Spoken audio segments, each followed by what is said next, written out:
जो आपका टॉपिक है function area of human resource management.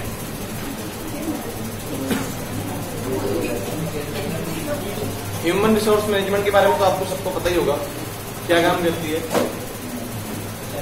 Organising the people in the organisation, लोगों को इकट्ठा करके काम करवाने का काम जो करती है ह्यूमन रिसोर्स मैनेजमेंट काम करती है। ह्यूमन रिसोर्स मैनेजमेंट कंपनी में बेटर रिलेशनशिप बनाना, कोऑर्डिनेशन लेवल जनरेट करवाना, कंपनी के ऑब्जेक्टिव अचीव करवाना, ये ह्यूमन रिसोर्स मैनेजमेंट का ही काम होता है। Company mostly recruiting, staffing, training, removing, ये सारे काम जो है ह्यूमन रिसोर्स मैनेजमेंट ही करता है।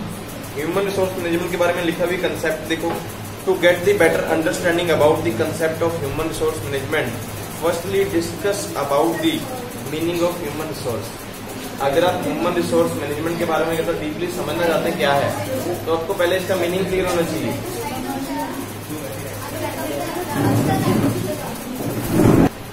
मीनिंग में आपके सबसे पहले लिखा है इन्होंने why and how human resources are superior.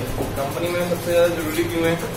HR alone appreciate over पूरे टाइम पीरियड में एक एचआर डिपार्टमेंट ऐसा होता है कि पूरे के पूरे कंपनी को खुद ही एप्रिशिएट लेके चलता है। हम बोलते हैं कि पूरे के पूरी कंपनी को अगर हैंडल करना है तो एचआर डिपार्टमेंट का होना जरूरी है। शायद लोग आप कंपनी में काम करते हैं तो आपने देखा भी होगा, जो भी रूल्स एंड रेगुलेशंस, पॉलिसीज जो भी कुछ बनती हैं वो एचआर डिपार्टमेंट के थ्रू ही बनती है। जब भी कंपनी में रिक्रूटमेंट की जाएगी एचआर डिपार्टमेंट करेगा, किन लोगों को ट्रेनिंग देनी है एचआर डिपार्टमेंट करेगा, किन लोगों की वेजेस प्रोवाइड करनी है एचआर डिपार्टमेंट, सारे काम मोस्टली जो भी सेटअप कर रहा है वो एचआर डिपार्टमेंट ही सेटअप करता है। मोस्टली तो एचआर डिपार्टमेंट काम करता है हाई परफॉर्मेंस आउटपुट के लिए, कंपनी के आउटपुट कुछ ज्यादा हो और परफॉर्मेंस लेवल जो है वो हाई हो, तो एचआर डिपार्टमेंट ही काम करता है। HR brings value of the all other assets, company में जितनी भी एसेट्स हैं, एसेट समझते जो लोग काम करने गए कंपनी में उनको भी एसेट्स ही समझाता है। जिस लेवल में कोई बंदा काम करने गया उसकी परफॉर्मेंस को बढ़ाना ये एचआर डिपार्टमेंट का काम होता है। मान लो कोई बंदा अकाउंटेंट गया है तो उसको अकाउंट्स बेस में कितना हम काम करवा सकते हैं, कितनी जल्दी वो हमारे लिए काम कर सकता है और उसकी एसेट्स को आगे लेके आते हैं।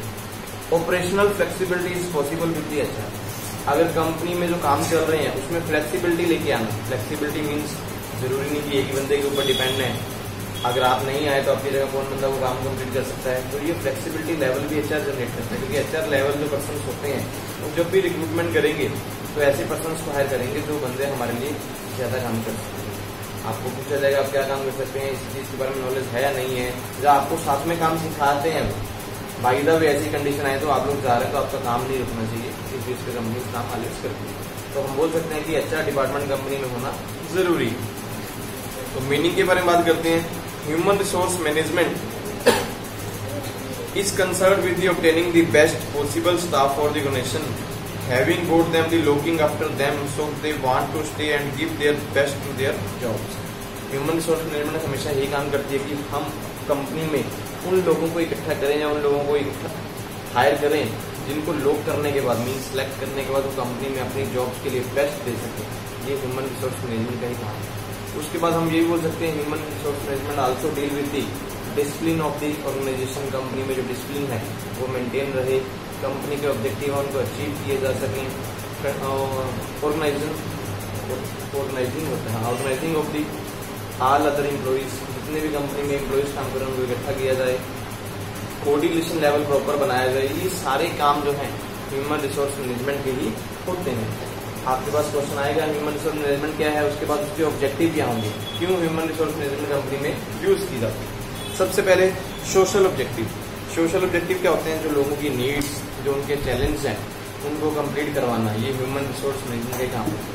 आप लोग कंपनी में जो गए हैं आपकी नीड्स क्या होती हैं उनको पहले रिकॉग्नाइज किया जाता है। जो आपके रास्ते में चैलेंजेस हैं उनको दूर करवाना कंपनी का ही काम है। बहुत सारे लोग होते हैं काम आता है लेकिन इस चीज में कमी है, तो चैलेंजेस जो आते हैं उनको दूर करवाने का काम भी ह्यूमन रिसोर्स मैनेजमेंट ही करती है। दूसरा आता है ऑर्गेनाइजेशन ऑब्जेक्टिव। कंपनी ने जो अपने ऑब्जेक्टिव सेटअप किए हुए हैं उनको कैसे कंप्लीट करवाना है, ये ह्यूमन रिसोर्स मैनेजमेंट का ही काम है। थर्ड आता है आपके पास functional objective. Functional objective means हर एक लेवल में कंट्रीब्यूशन लेवल अप्रोच चलता है। कंट्रीब्यूशन लेवल मीन्स कंपनी में मान लो 5 लेवल है काम कंप्लीट करने के लिए, 5 लेवल में एक प्रोडक्ट बनता है। पहला लेवल दूसरे लेवल को सब सामान देगा, दूसरा लेवल दूसरे को देगा, ये कंट्रीब्यूशन लेवल भी बना रहना चाहिए कंपनी में। हर एक बंदा सेल्फ डिपेंडेंट होकर काम करे, ये कंपनी में कभी नहीं होता।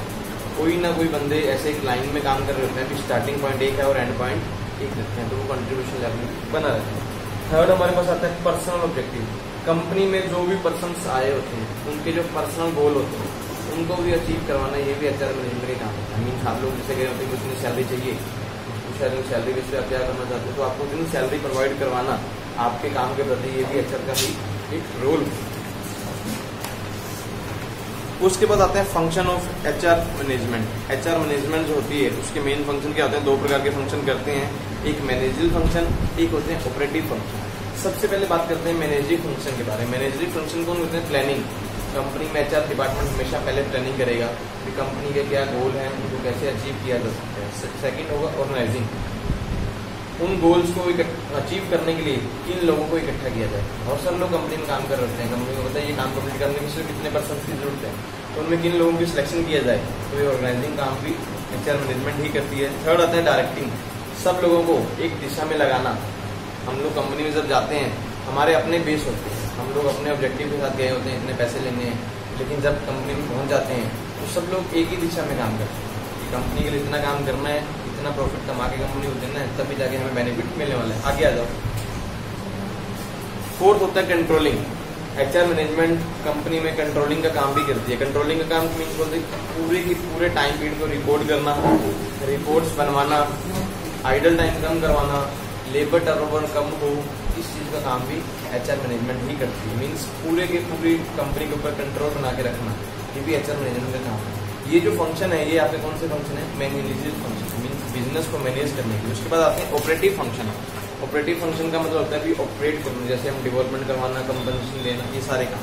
सबसे पहले आता है प्रोसीजरमेंट। अगर हम ऑपरेटिव फंक्शन में देखते हैं तो एचआर मैनेजमेंट प्रोसीजरमेंट का काम भी करती है। प्रोसीजरमेंट का मतलब ह्यूमन रिसोर्सेज को अक्वायर करके कंपनी, सबसे ज्यादा मैनेजर का पहला काम होता है कंपनी में जो पर्सन्स आए हैं वो ह्यूमन रिसोर्सेज, जिस प्रकार के हमें पर्सन्स की जरूरत है उनको अक्वायर करना, अपने साथ मिलाना, उन लोगों को मिलाना जिनकी हमें जरूरत है।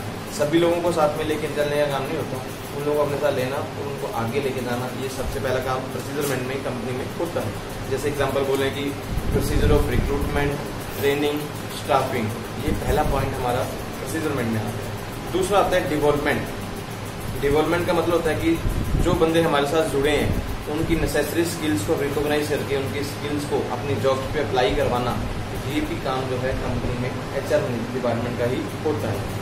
थर्ड आता है कंपनसेशन। कंपनसेशन का मतलब होता है कि बेनिफिट्स, जो भी कंपनी में काम कर, सबसे पहले मेजर पार्ट की बात करेंगे उसका एक इनकम सोर्स सेटअप करना, पर मंथ उसको इतनी सैलरी मिलेगी। उसके अलावा जो भी बेनिफिट्स एम्प्लॉय को दिए जा सकती है, एग्जाम्पल हम बोले कि पीएफ सर्विस हो गया, ईएसआई हो गया, इंश्योरेंस बेस पे काम करने, मेडिकल फैसिलिटीज होगी, ये सारी चीजें किसी कंपनी में प्रोवाइड करना, ये सारे काम कौन करते हैं, एचआर मैनेजमेंट ही करते हैं। इंटीग्रेशन। इंटीग्रेशन का मतलब होता है कि जो हमारे पास न्यू एम्प्लॉयज आ रहे हैं उनको अदर एम्प्लॉयज के साथ इंटीग्रेट करना, मिला देना एक्चुअली, ताकि हमारी स्ट्रेंथ और इंक्रीज होती चली जाए। ये ना हो कि हम लोग डाउन हो जाए, हमारे पास नया कोई पर्सन काम करने वाला है नहीं, पुराना पर्सन छोड़ के चले, ऐसा कभी ना हो। तो वो इंटीग्रेशन लेवल कंपनी बना के रखना, ये भी ह्यूमन रिसोर्स मैनेजमेंट का ही काम होता है। उसके बाद है मेंटेनेंस। मेंटेनेंस का मतलब होता है कि टाइम टू टाइम लोगों को फिजिकल, जैसे हम बोल सकते हैं साइकोलॉजिकल बेस पे जो नीड्स है उनको कंप्लीट करवाना, टाइम टू टाइम उनके लिए कुछ ना ट्रेनिंग सेटअप करना या फिर प्रमोशन स्कीम्स लेके आना, ये सारे काम भी एचआर मैनेजमेंट ही करती है। क्योंकि उनको भी पता होता है कि जो लोग कंपनी में काम कर रहे हैं अगर उनके लिए हम कुछ नहीं करेंगे तो हमारे लिए भी कुछ नहीं करने वाले, वो टाइम के अकॉर्डिंग छोड़ के हमें चले जाएंगे। तो वो मेंटेनेंस लेवल ही कंपनी में चल जाता है। हम देखते होंगे कंपनी में कुछ ना कुछ प्रोग्राम जब इवेंट वगैरह रख लेते हैं, उसमें एम्प्लॉयज़ को बोला जाता है कि आप लोग इसमें पार्टिसिपेट कीजिए, उसको बेनिफिट आपको मिलने लगे। कई बार सेफ्टी बेस पे रख लेते हैं कोई प्रोग्राम, या फिर कोई ट्रेनिंग दे देते हैं, कोई ऐसी स्कीम लेके आते हैं जिससे आपको बेनिफिट मिलने वाले होते हैं, तो आपको एक तरह के प्रमोट करते चले जाते हैं। तो ये सारे जो हमारे ऑपरेटिव फंक्शन है ये भी मैनेजमेंट, एचआर मैनेजमेंट ही करते हैं। फिर आता है आपके पास evaluation of human resource management. ये टाइम दिए हुए हैं, अलग अलग टाइम, ये इवैल्यूएशन का पॉइंट हम इसमें से क्लिक करते हैं। हमारे पास उसके बाद आता है कि difference between human resource management and personal management. Human resource management तो हमने देख लिया, एक आती है पर्सनल मैनेजमेंट। पर्सनल मैनेजमेंट समझते हो? पर्सनल मैनेजमेंट होता है रिएक्शन करना। जब हम कुछ चाहते हैं कि हमें पता कि ह्यूमन रिसोर्स मैनेजमेंट क्या है, पहले से सोच लेते हैं कि ये काम करवाने हैं, पर्सनल मैनेजमेंट होती है जो सारे काम आपसे रिएक्शन बेस पे करवाएगा, उसको पर्सनल मैनेजमेंट होते हैं। आपको आगे लगाया जाता है कि आप लोग ये काम कीजिए, आप किस तरह से करने वाले काम कंप्लीट करवाना है आपको, पर्सनल मैनेजमेंट होगी। मैंने रूल्स एंड रेगुलेशन बना दिए, ये बंदा सुपरवाइजर है, तुझे कैसे कंप्लीट करवा रहा है, ये पर्सनल मैनेजमेंट होगी। हमारी कौन सी होगी, ह्यूमन रिसोर्स। मैंने सब लोगों को मैनेज करना है, इसके पास इतने बंदे हैं, इसने इतने बंदों को मैनेज करना है, तो पर्सनल मैनेजमेंट होती है। डिफरेंस क्या लिखने वाले हैं, देखिए लिखा भी है, HRM is a proactive in nature. HRM human resource management जो प्रोएक्टिव है नेचर में। सब लोगों को पता है कि कंपनी में HR मैनेजमेंट है, वो सब लोग एक ही तरीके से पहले से ही काम करते चले आ रहे हैं। लोगों को स्टाफ हायर कर रहे हैं, उनके स्किल्स को रिकॉग्नाइज कर रहे हैं और उनको जॉब के ऊपर अप्लाई कर रहे हैं। जो हमारे पास पर्सनल मैनेजमेंट है वो इज क्या है, वो रिएक्टिव बेस पे है। जो पर्सनल मैनेजमेंट है वो आपको रिएक्शन बेस पे लिखेंगे, आप लोग कैसे रिएक्ट कर रहे हैं, जॉब पे आप ऐसे काम कर रहे हैं। Human resource management is resource centred activity. Resource centred activity means जिस बंदे का जो रिसोर्सेज हैं, मैंने एग्जाम्पल बोला, कोई जो बंदा जिस फील्ड में स्टडी करके जाएगा उसको एक्टिविटी को रिकॉग्नाइज करते हैं। लेकिन जो पर्सनल मैनेजमेंट है वो एम्प्लॉय सेंटर्ड एक्टिविटी है, एम्प्लॉयज के बीच में रह के काम कंप्लीट करवाना, ये पर्सनल मैनेजमेंट का काम। उसके बाद HRM emphasis on the flexible open ended contract. जो ह्यूमन रिसोर्स मैनेजमेंट है वो फ्लेक्सिबल और ओपन एंडेड कॉन्ट्रैक्ट में रहती है। जिनको आज आपने स्टार्ट कर लिया उसको कंप्लीट करवाने का काम सोचते भी इस तरह से काम कंप्लीट होगा।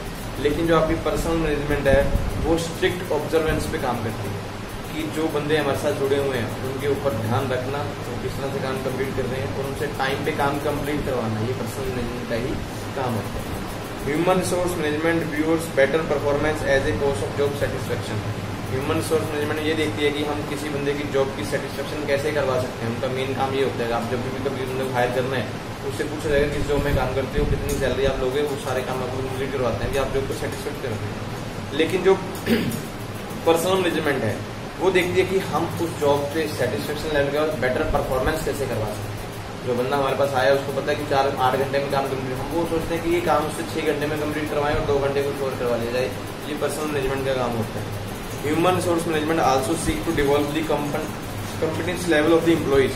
ह्यूमन रिसोर्स मैनेजमेंट कंपनी में हमेशा कंपटीशन लेवल को देखती है कि एम्प्लॉइज में कंपटीशन लेवल होना चाहिए, तभी लोग एक दूसरे को आगे बढ़ेंगे। लेकिन जो पर्सनल मैनेजमेंट है वो क्या रेगुलर बेस पे काम करती है, वो काम करती है सिर्फ एडमिनिस्ट्रेशन फंक्शन के अकॉर्डिंग।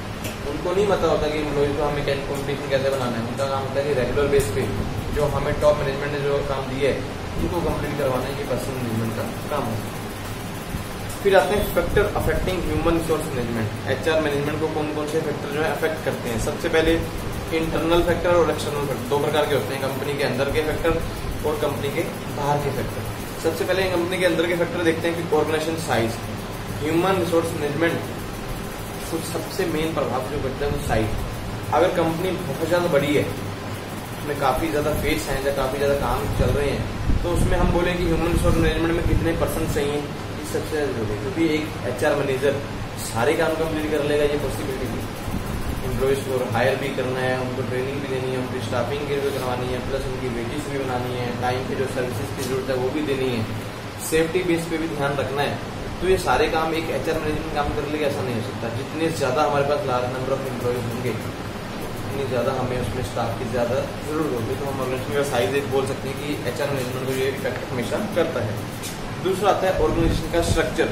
कंपनी में जो काम चल रहा है वो उसका हायरार्की लेवल कैसा है, टॉप टू डाउन है, डाउन टू टॉप है, वो हमें देखना पड़ता है। कौन बंदा किसको रिपोर्ट कर रहा है, ये भी हमेशा HR मैनेजमेंट में हमेशा मैटर करता है। HR मैनेजमेंट में हम बोले कंपनी का साइज भी बहुत बड़ा है, एम्प्लॉयज भी काफी ज्यादा काम कर रहे हैं, प्लस उसका स्ट्रक्चर काफी लंबा है। कंपनी में एक से ज्यादा काफी डिपार्टमेंट काम कर रहे हैं। मैं बोलूंगा कि कंपनी एक से ज्यादा 4-5 प्रोडक्ट में काम कर रही है, तो वहाँ पे HR मैनेजमेंट का भी एफेक्शन होता है, क्योंकि हमें उतने ज्यादा स्टाफ की जरूरत पड़ती है। फिर आता है बिजनेस स्ट्रेटजी। बिजनेस की स्ट्रेटजी क्या है, HR मैनेजमेंट उससे कर सकती है। बिजनेस की स्ट्रेटजी टॉप मैनेजमेंट वाले बनाते हैं, जिन्होंने कंपनी बनाई होती है, चाहे सेक्रेटरी होंगे, टॉप एग्जीक्यूटिव ऑफिसर होंगे, उन्होंने बिजनेस के लिए क्या प्लान सोचे हुए हैं। HR मैनेजमेंट में आज जो सोच ले कि इस तरह के इसका प्लान को कंप्लीट करवा लिया जाएगा, अब जो टॉप में पर्सन बैठे हैं तो नए दिन कुछ नया प्लान लेके आ जाए, इंटरनल फैक्टर है भी जो HR डिपार्टमेंट ने सोचा होगा उनको उसमें चेंजेस दोबारा से करने पड़ते हैं। ऑर्गेनाइजेशन कल्चर, कंपनी में कल्चर किस हिसाब से कि सभी लोग एडमिनिस्ट्रेशन फंक्शन के अकॉर्डिंग काम कर रहे हैं, या फिर मैं ऐसे बोल सकता हूँ कि अमेरिकन स्टाइल ऑफ बिजनेस बोल सकते हैं, जैपनीज स्टाइल है, या फिर इंडियन स्टाइल बिजनेस है। अमेरिकन में क्या होता है कि टॉप मैनेजमेंट रूल बनाएगी, सब लोग उसको फॉलो करेंगे। जैपनीज स्टाइल में क्या है कि जो लोग लोअर लेवल में काम करते हैं जापानीज लोग उसको फॉलो करते हैं कि जो लोअर लोग हमारे साथ काम कर रहे हैं उनमें से स्किल फाइंड करो, वो हमारे लिए क्या कर सकते हैं, उसके रूल्स हम अप्लाई करवाएंगे। इसीलिए जापान कंट्री आगे चलती है। वो लोग हम देखते हैं बुलेट ट्रेन काफी कुछ उन्होंने ऐसे बनाई है, वो लोगों की स्किल्स को पकड़ते हैं। स्किलफुल पर्सन को लेके आओ, वो हमारे लिए काम करेंगे, उनकी स्किल्स को हम आगे पैसा लगा के बिजनेस चलाएंगे। हमारे इंडियन स्टाइल में क्या है, दोनों तरीके से चलता है। टॉप मैनेजमेंट रूल भी बना रही है, लोअर लेवल को भी सुना जाता है, ऐसा नहीं है कि लोगों को भी छोड़ा जाता है। तो हम वो देखेंगे कंपनी में जो कल्चर है वो किस हिसाब से, अमेरिकन है, जापानीज है, इंडियन है, उसी बेस पे ह्यूमन रिसोर्स मैनेजमेंट उसी तरह से काम करती है। Top management as the line manager, company में टॉप मैनेजमेंट क्या काम कर रही है, लाइन मैनेजर क्या कर रहे हैं, तो ये भी ह्यूमन रिसोर्स मैनेजमेंट को अफेक्ट करता है। अभी टॉप मैनेजमेंट ने बताया कुछ और, लाइन मैनेजर फिर भी अपने उसी हिसाब से चल रहे हैं, तो ह्यूमन रिसोर्स का किस हिसाब से डाटा इकट्ठा करेंगे, तो उनको भी इसमें प्रॉब्लम आ जाती है। Power and policy, human resource management में ये भी देखा जाता है कि उस बंदे का पावर्स हैं, कौन बंदा अपनी पावर को कैसे यूज कर रहा है, कोई बंदा उसके लिए उनके लिए सुपीरियर ना आ जाए, तो जिसको जो पावर दी उसको कम ना कर दिया जाए। ये चीजें हमेशा अफेक्ट करती हैं ह्यूमन रिसोर्स मैनेजमेंट। कुछ आते हैं एक्सटर्नल फैक्टर, ये तो कंपनी के अंदर के फैक्टर थे। अभी आते हैं कंपनी के बाहर के फैक्टर। सबसे पहले इकोनॉमिक इन्वायरमेंट, मार्केट में कैसा इन्वायरमेंट चल रहा है, मीन्स पैसे की वैल्यू कैसे चल रही है, ये ह्यूमन रिसोर्स मैनेजमेंट को अफेक्ट करती है। अब मार्केट में कीमतें बहुत डाउन है, सेल्स हो नहीं रही है, मार्केट डाउन होती चली जा रही है, तो ह्यूमन रिसोर्स मैनेजमेंट के ऊपर भी प्रेशर पड़ते चले जाते हैं। उनको भी रिमूवल्स काफी करनी पड़ती हैं, छटनी जैसे हम बोलते हैं, काफी लोगों को हटाना पड़ता है, ये चीजों को देखना पड़ता है। टेक्नोलॉजिकल चेंज, अगर मार्केट में टेक्नोलॉजी चेंज हो जाए, जिस बेस में काम चल रहे थे वो एकदम से पलट जाए, तो टेक्नोलॉजी चेंज होने पे ह्यूमन रिसोर्स मैनेजमेंट को भी इफेक्ट पड़ता है, क्योंकि उनको भी चेंजेस को अडॉप्ट करना पड़ता है और लोगों को अपने साथ जुड़े हुए उनको भी अडॉप्ट करवाना पड़ता है। फिर आते हैं लीगल इन्वायरमेंट। लीगल इन्वायरमेंट कानून बेस पे कोई टैक्स रेट चेंज हो जाए तो एचआर डिपार्टमेंट के ऊपर इफेक्ट पड़ता है कि उनको भी अपना सारा सिस्टम चेंज करना पड़ता है। मैं एग्जाम्पल बोलूँ, पहले जैसे वैट चल रहा था भाई, फिर जीएसटी आया, तो सभी कंपनीज को अपने पुराने सॉफ्टवेयर छोड़ के जीएसटी में आना पड़ा, उनके लिए नए सॉफ्टवेयर लेने पड़े, नए स्टाफ को हायर करना, जिन लोगों को नॉलेज पड़े उनको हायर करना पड़ा। उसके बाद workforce demographics, workforce demographic means जो हमारे साथ लोग जुड़े हुए हैं उन लोगों की सोच क्या है, कहीं वो लेबर टर्नओवर में काम तो नहीं कर रहे, एक हमारी कंपनी छोड़ के दूसरी कंपनी में तो नहीं जा रहे, ये एक्सटर्नल फैक्टर है। कोई नई कंपनी आई, ज्यादा पैसे दे रही है, कम काम करवा रही है, तो लोग वहीं भागेंगे। तो वो फैक्टर भी कई बार कंपनी को अफेक्ट करते हैं कि अगर ऐसी कोई संस्था आएगी तो हम अपने एम्प्लॉयज को बेटर सर्विसेज दें जिस बेस पे हमारे साथ जुड़े रहें। फिर आते हैं कंपटीशन। अगर मार्केट में कोई कंपटीशन लेवल बढ़ जाए तो एचआर डिपार्टमेंट के ऊपर प्रेशर होता है कि कंपटीशन लेवल को कैसे मेंटेन करके चलना है, वो भी एचआर डिपार्टमेंट को ही दिखना पड़ता है। इंडस्ट्री एंड सेक्टर कैरेक्टरिस्टिक, जो मार्केट में इंडस्ट्रीज हैं उनके इंडस्ट्री समझ से क्या आता है, कंपनी और इंडस्ट्री में डिफरेंस तो पता होगा। कंपनी होगी तो सिंगल फर्म होगी, इंडस्ट्री होगी उसके साथ मिलती जुलती बहुत सारी कंपनी, उनको एक इंडस्ट्री बोल। जैसे मैं बोलूँ कपड़ा उद्योग, ये कपड़े की इंडस्ट्रीज है, कपड़े की इंडस्ट्री में जितनी भी कंपनीज कपड़े के लिए काम करती है वो सारी उसी में आती है। तो भी कोई इंडस्ट्री में कुछ चेंज ही आ जाए, कोई नए रूल्स कुछ कैरेक्टरिस्टिक आ जाए, हमारी कंपनी को भी वो फॉलो करने पड़ते हैं, तो एचआर डिपार्टमेंट को उसके साथ डील करना पड़ता है। यूनियन एक्शन, यूनियन एक्शन जैसे मान लो कई बार ट्रेड यूनियन वगैरह बनी होती हैं, वो कोई एक्शन ले लें तो उसका इफेक्ट भी किसके ऊपर पड़ता है, एचआर के ऊपर, उनको फॉलो कराना पड़ता है। जो ट्रेड यूनियन बोलती है उसको मानना भी पड़ता है, कई बार ऐसे कंडीशंस भी आ जाती हैं। तो ये सारे फैक्टर जो हैं हमें इंटरनल बेस पे और एक्सटर्नल बेस पे एचआर डिपार्टमेंट को अफेक्ट जरूर करते हैं। फिर आता है concept of industrial relation. Industrial relation का कंसेप्ट क्या बोलता है भाई, term industrial relationship explain the relationship between employees and management which state directly or indirectly from the union employer relationship. Industrial relationship एक डिफाइन करता है कि कंपनी में एम्प्लॉयर और एम्प्लॉयज के बीच में कैसा रिलेशनशिप है, वो इंडस्ट्रियल रिलेशन को मेंटेन करता है। अगर किसी भी कंपनी में इंडस्ट्रियल रिलेशनशिप बेटर होंगे तो कंपनी का लाइफ साइकिल उतना ज्यादा होता है, उनका प्रॉफिट लेवल उतना अच्छा बड़ा होता है। अगर रिलेशनशिप अच्छे नहीं है, मीन्स कई बार ऐसा होता है कंपनी में सर्विसेज प्रोवाइड नहीं कर रहे तो एम्प्लॉयर, कोई भी एम्प्लॉय सर्विसेज प्रोवाइड नहीं कर रही हैं तो एम्प्लॉइज लॉयल बेस पे नहीं रहते, वो उनको लीव करना स्टार्ट कर देते हैं। किसी भी कंपनी की ग्रोथ के लिए इंडस्ट्रियल रिलेशनशिप होना जरूरी है। इंडस्ट्रियल रिलेशनशिप के लिए कौन कौन सी अप्रोच है, अलग अलग अप्रोच में सबसे पहले फिसाइकोलॉजिकल अप्रोच। फिसाइकोलॉजिकल अप्रोच कैसे बोलते हैं कि अगर लोगों की जो फिसाइकोलॉजिकल नीड्स हैं, रोटी कपड़ा मकान, इनको कंप्लीट कर दो तो क्या कंपनी में ऑटो मोड पे इंडस्ट्रियल रिलेशनशिप बने रहेंगे। दूसरी जो अप्रोच है sociological approach. Sociological approach means अगर जो बंदों की सोशल नीड्स होती हैं, रोटी कपड़ा मकान तो ठीक है, उसके अलावा उसको बोलता है कि मार्केट में उसको सेफ्टी मिले, उसके लिए स्टेबिलिटी हो, उसकी ग्रोथ की स्टेज मिले, और उसको जो पैसे की जरूरत है वो सब कुछ उसमें कंप्लीट हो जाए तो कोई भी कंपनी में कहता है इंडस्ट्रियल रिलेशनशिप आसान मोड पे बने रहेंगे। तीसरी जो अप्रोच है हमारे पास है ह्यूमन रिलेशन अप्रोच। अगर कंपनी में आपस में हम ह्यूमन रिलेशनशिप बना के चलें, अच्छा डिपार्टमेंट ये काम करके चले तो कंपनी में बेटर इंडस्ट्रियल रिलेशनशिप बने रहेंगे। लोगों को इंटीग्रेशन में लेके चलें, हर एक बंदे को नए एम्प्लॉयज़ को पुराने के साथ जोड़ने का काम, ट्रेनिंग देने का काम, बेस्ट एम्प्लॉयज़ को बेस्ट जॉब पे रखने का काम, ये अगर काम अच्छी कंपनी में होते रहें, अच्छा डिपार्टमेंट काम करेगा तो इंडस्ट्रियल रिलेशनशिप बने रहेंगे। फोर्थ आती है गांधीयन अप्रोच। गांधीयन अप्रोच क्या बोलती है कि worker right to strike but question that the right are exercised in just peaceful. Gandhi approach ये बोलते हैं कि लोगों के पास स्ट्राइक करने का एक राइट तो है, लेकिन जो भी स्ट्राइक की जाए वो हमेशा राइट के लिए हो।